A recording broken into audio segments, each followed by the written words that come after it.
Hello and welcome back. I am Kyle, and today is Tuesday, April 23rd, 2024.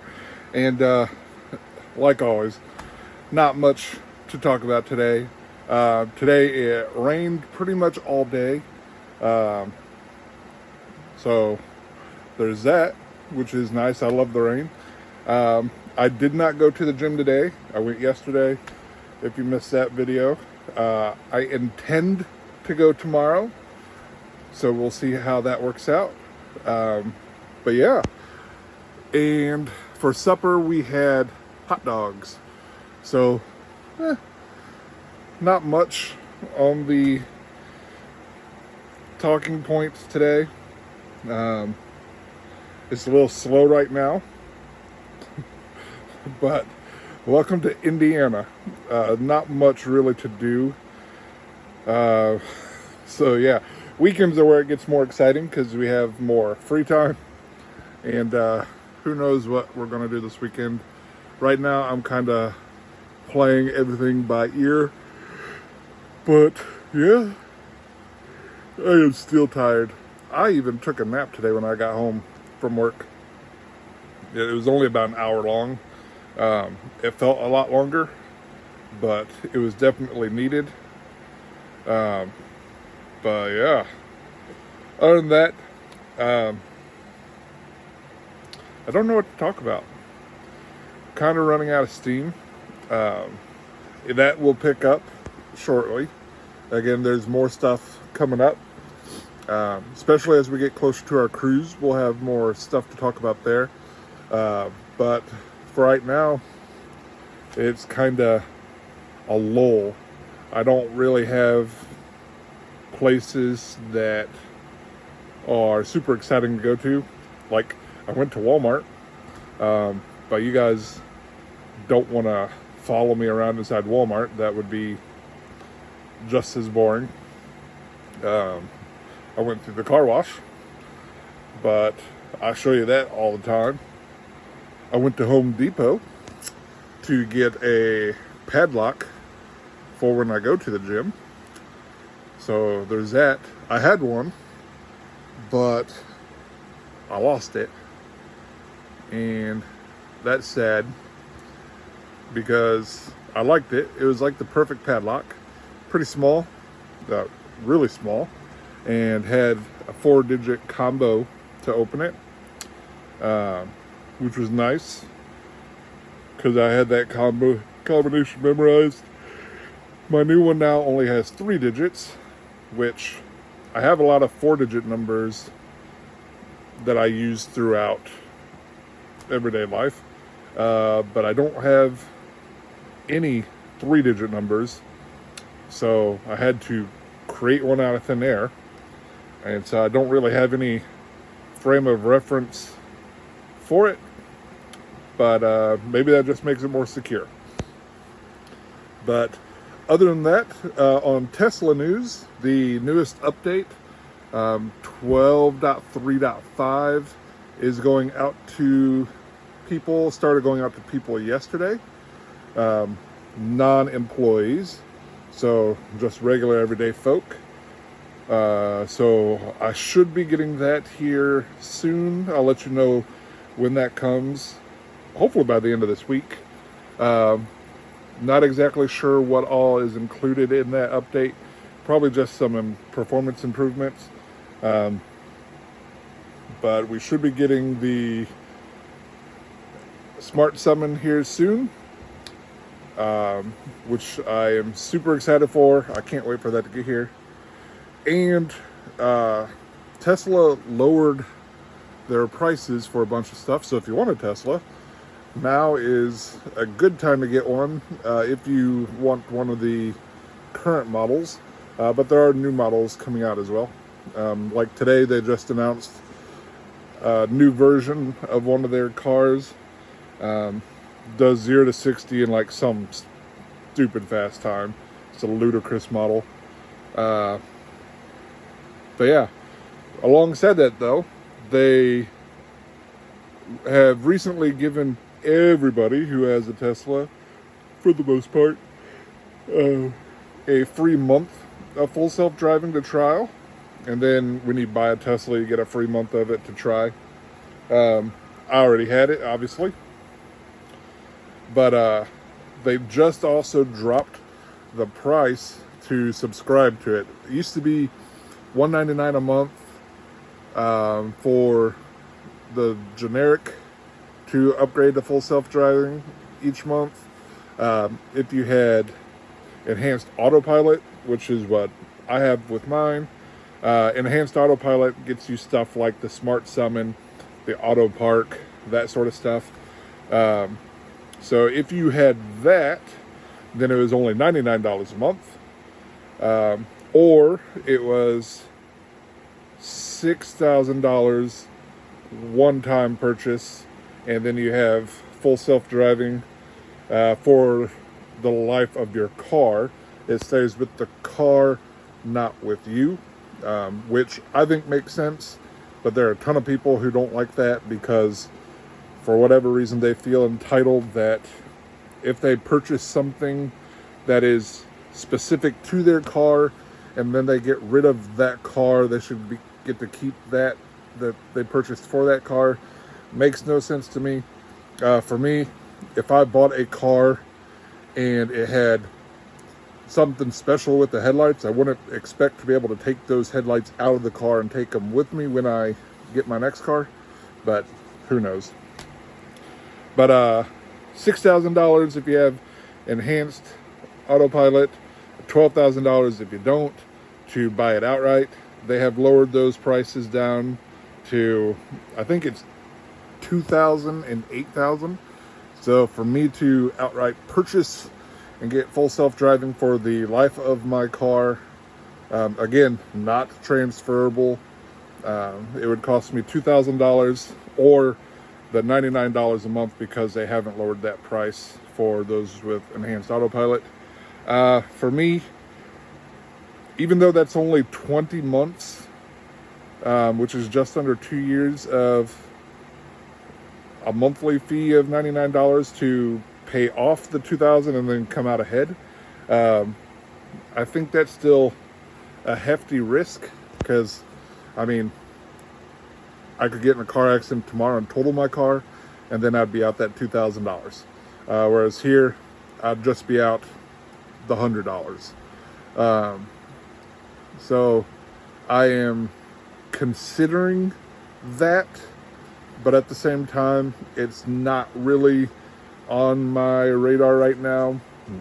Honestly, it's not really in my budget either. I'd rather put $2,000 towards traveling and stuff. But who knows what'll happen in the future. We'll see how that goes. And if full self-driving gets even better, that might change my mind too. Right now, it's still really freaking good. I use it pretty much every single day to get me home from work. If I am ahead of schedule, I will use it on my way to work as well. If I'm running behind schedule, I do drive myself, just because I go a little bit quicker. I don't speed, but I don't want the hesitations, so it'll shave off like 2 or 3 minutes on my drive if I drive by myself. But the ride is definitely more comfortable now when the car is driving by itself than it was before. And even though I haven't got the newest update yet, it seems like the car is still improving on a regular basis, and that could just be in my head, or it could just be one-off cases that are happening. But it seems like the car is improving without the actual updates coming across. So I don't know if it's learning on its own, like while connected to everybody, and it's like talking and bringing those sort of changes down, or what. But yeah, and again, it could just be in my head or just the one-off cases. But it is definitely better now than it was at the beginning of the month, and significantly better than it was last month.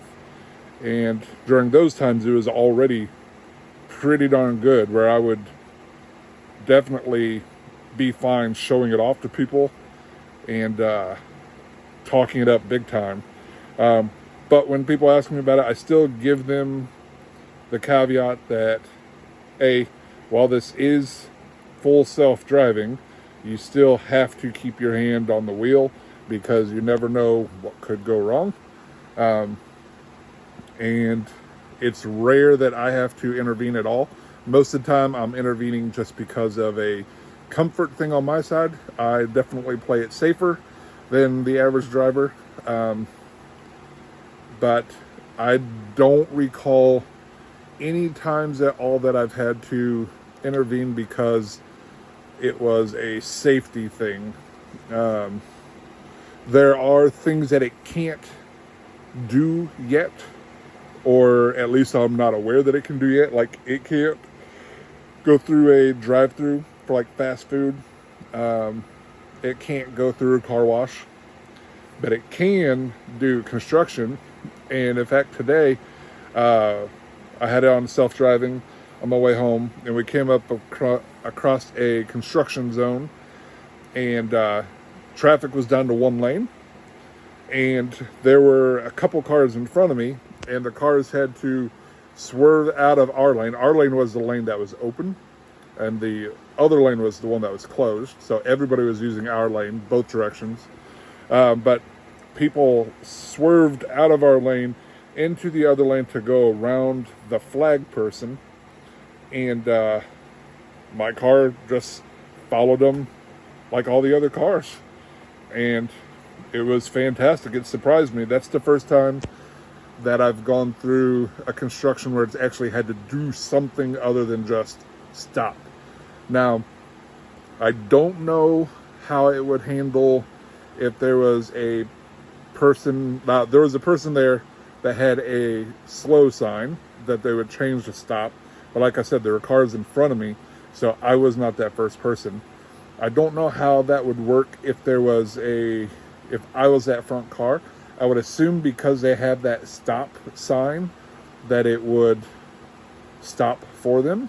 It does a good job at stopping the stop sign. But if there was a person waving people through, I don't know if it would know to go through like that. I would love to test it out, but realistically, that's not a scenario that I encounter that frequently. Thankfully, because those scenarios suck. But I would say it's easily as good of a driver as most of the idiot drivers I see on the road in my area that I complain about all the time when I'm driving behind them because they drive like idiots. It's at least as good as them, if not better. And it definitely outperforms in some situations, even outperforms me. It's way more confident in some situations than I would be, because it's got the luxury of being able to look all around it at all the time, while I have to look one direction and then the other. It's taking in both of those directions at the same time. So it can make those decisions a lot quicker, if that makes any sense at all.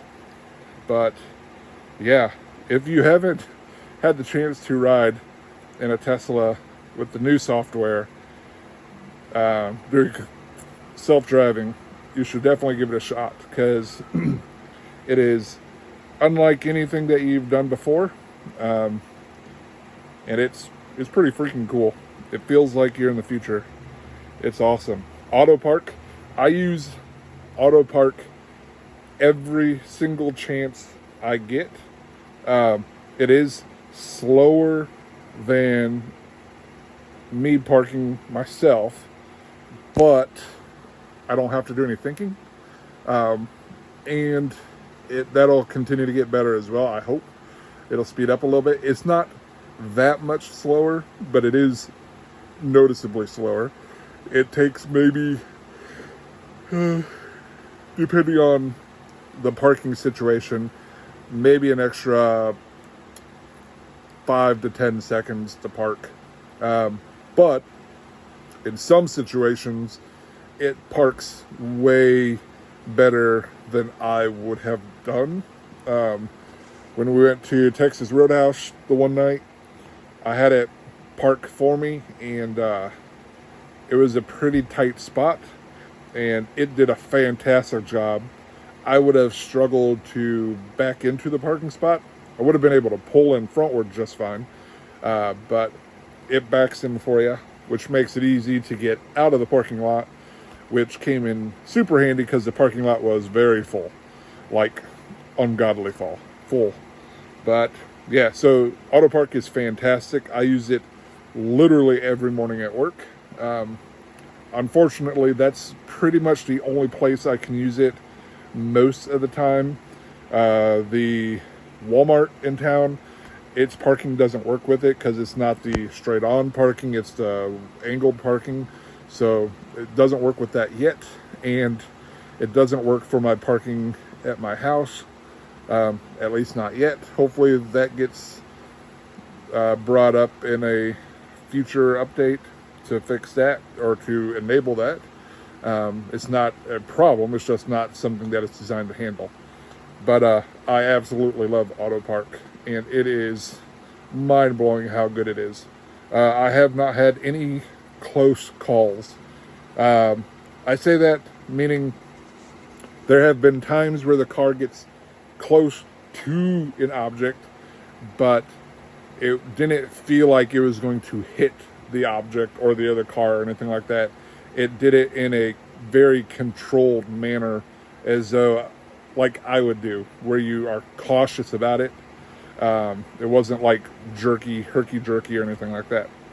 I don't know if that makes any sense. Sorry, I'm rambling. Turns out I did find something to talk about today. So, yep. But I'm going to go ahead and call it a night, because I just saw my fidget toy here, and it caught my attention, and now I can't concentrate on anything but this. So, thanks for stopping by. I'll see you tomorrow. Take care. Bye-bye.